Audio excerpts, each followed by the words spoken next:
Malika, bocah perempuan berusia 6 tahun yang diculik seorang pria bernama Iwan Sumarno di kawasan Gunung Sahari, Sawah Besar, Jakarta Pusat akhirnya ditemukan. Korban yang dilaporkan hilang sejak 7 Desember 2022 itu ditemukan bersama pelaku di perbatasan wilayah Ciledug, Tangerang dengan Pondok Aren, Tangerang Selatan pada Senin 2 Januari malam. Setelah melakukan pemeriksaan awal di lokasi penemuan, penyidik kemudian membawa Malika ke Rumah Sakit Polri Kramat Jati, Jakarta Timur untuk pengecekan kondisi kesehatan. Sedangkan pelaku langsung dibawa ke Mapolres Metro Jakarta Pusat untuk dimintai keterangan lebih lanjut atas tindakannya yang membawa kabur Malika. Kapolres Metro Jakarta Pusat Kombes Komarudin menceritakan, Malika ditemukan dalam kondisi sangat letih. Raut wajah bocah perempuan itu pun tampak tertekan.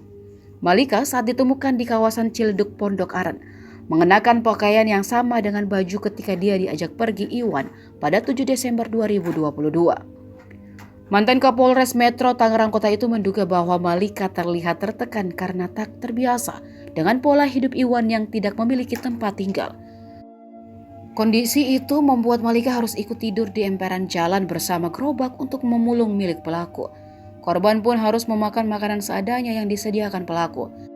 Adapun sampai saat ini Malika masih berada di Rumah Sakit Polri Kramat Jati, Jakarta Timur.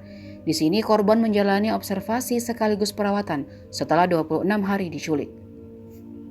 Sementara itu Iwan Sumarno telah ditetapkan sebagai tersangka kasus penculikan Malika usai diperiksa intensif sejak ditangkap pada Senin 2 Januari malam.